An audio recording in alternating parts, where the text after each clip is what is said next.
Okay guys, well, it's time for another Out of Breath Arm Sore Packer Minute, the show where I walk around the neighborhood talking about the Packers and you watch to see if I get trampled by a Bronco. And it's championship week, NFC Championship, AFC Championship. We got the Packers versus, the Steelers versus the Patriots. And Packers have to go to the Georgia Dome in Atlanta to take on the Atlanta Falcons with a chance to win the NFC and go on to Super Bowl 51. Aaron Rodgers a long time ago said he thought this team could run the table. And ever since we won the North, there's been a new table set for us. And that is the table that leads to Super Bowl 51. This is going to be a challenge without a doubt. But there was some good news, in a couple items of good news in Packer Nation. Yesterday we got the injury report out, and Devontae Adams wasn't expected to practice even until Saturday, and that was a little disconcerting. However, this morning Ian Rappaport was reporting that both Devontae Adams and Geronimo Allison, the Packers are expecting them both to play, so that's good news. Also in the news, Elliott Wolf has withdrawn himself from the GM race for the 49ers, and to me that's good news because I didn't want to lose the guy. I want him to be our GM someday, and I was afraid he would end up going to the 49ers because he couldn't get that opportunity here. So we'll see what happens this offseason, but this offseason is still several weeks away because this Packer team needs to get it done, get a win against the Falcons, move on to the Super Bowl. And what do you say we win that too while we're at it? Yeah, Falcons put up some numbers against the Seattle Seahawks in the divisional round. Seahawks had beat them earlier in the year in week 6. That was early on in the season. One of the things the Seahawks did is they were able to get pressure up the middle and in Matt Ryan's face, which I think is going to be absolutely critical to the Packers' success. But Packers have Mike Daniels in the middle. Kenny Clark has been coming on. LaTroy Guion has been coming on.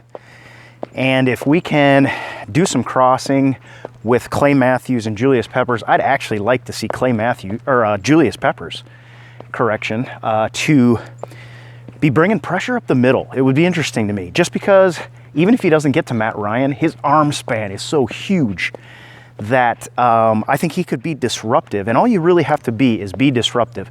Matt Ryan's going to want to throw the ball downfield. He's going to want to hit those vertical routes. When he does, it's going to require that 5 and 7 step drop, and that 5 and 7 step drop, if we can get enough time out of that and can get in Matt Ryan's face, it doesn't take a misfire. It just takes a miss by a few inches, and the Packers have a chance for an incompletion on those passes.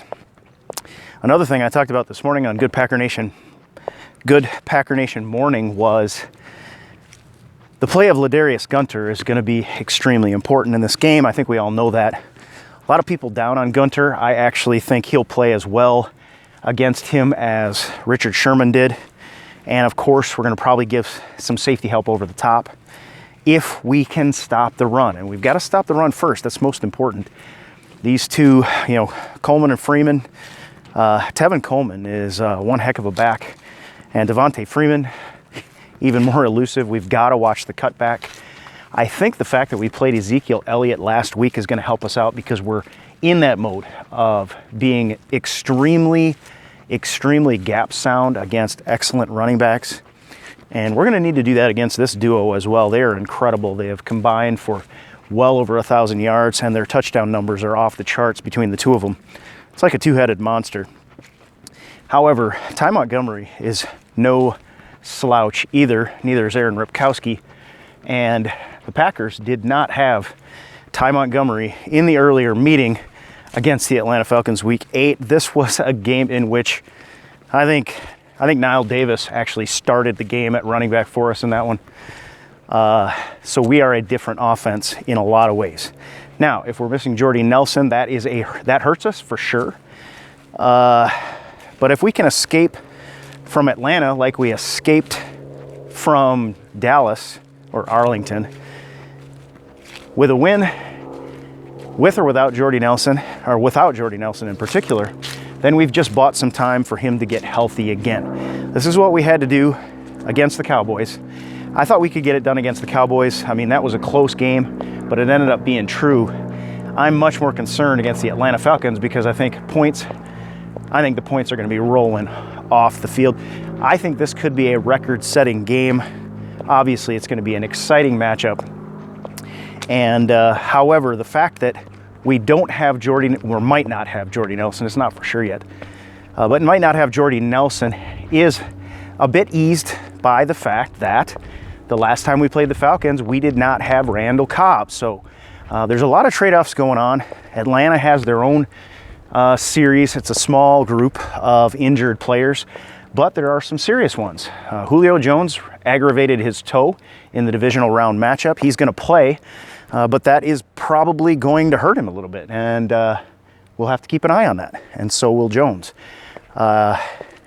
Claiborne is out, I believe, for this game with the bicep injury, and Vic Beasley, the league's leading sack artist, also has a shoulder or an arm issue that's going on. Rendered him basically ineffective in the pass rush. He was still able to stop the run in the divisional round against the Seattle Seahawks.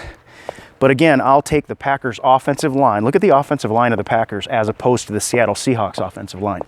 Seattle Seahawks struggled with their offensive line all year long, and were not able to run against Atlanta. Surprise, surprise.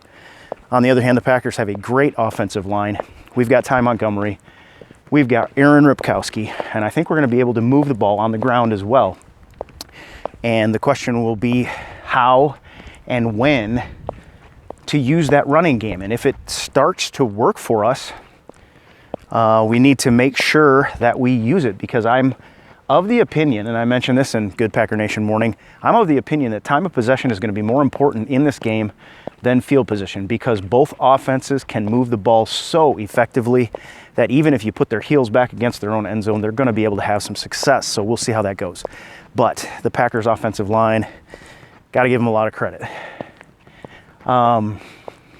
Again, you know, we've got to play in Atlanta, but this is a Packers team that is no stranger to going on the road, being the road warrior. I think they play better to some extent when they're on the road. It seems to galvanize the team.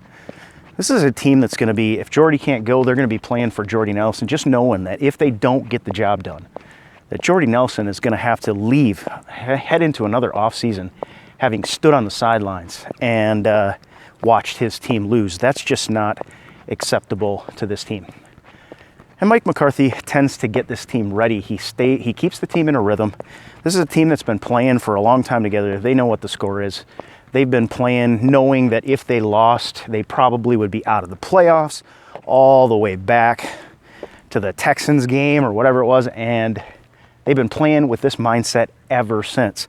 And like Aaron Rodgers said, there was a point at which a switch flipped from, I think we can win this game, to we expect to win games. And I expect the Packers to win this one too. We're going to have to do a better job in the second half than we did against the Cowboys, without a doubt. I think we're going to have some success running the ball to get the job done. However, we know the very real possibility in this game, comes another one. The very real possibility in this game is that it becomes an absolute shootout. And in the event that this game becomes a shootout, I just want to say one thing. I'm very happy that the league and the voters decided to name Matt Ryan the league MVP and Offensive Player of the Year this year. And the announcement came out like yesterday evening. And frankly, I couldn't be happier, because Aaron Rodgers sees that. It's time for a head-to-head matchup between Aaron Rodgers, who got snubbed for the MVP, got snubbed for the AP All-Pro honors, and Matt Ryan, who got all the accolades. And now is the time to throw down. Aaron Rodgers is going to be out there with He's going to be steely-eyed, I think is how I described it. And he is not going to be denied. No matter what the Atlanta Falcons bring, he's going to think it through. He's going to know it ahead of time. Vic Beasley against Brian Bulaga. What a classic matchup that's going to be in this game. And if, Beasley's dinged, but so is Bulaga, I expect I expect Beasley to get Bulaga once or twice in this game, but I'm very happy with the way Brian Bulaga has been playing. Of course, David Bakhtiari are also with his share of injuries, so that's going to be interesting.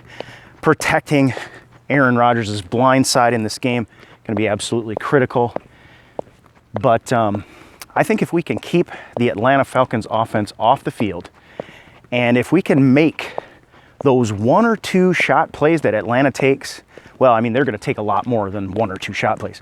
But if we can win that 1 or 2 shot plays that Atlanta makes, I think we've got a good chance of coming away with a win and closing the Georgia Dome in Packers style and heading on to Super Bowl 51. So that combination, I think Aaron Rodgers and our offense, but also the fact that our defense didn't have Clay Matthews last time around, and I think that's going to be a huge and critical factor in this game.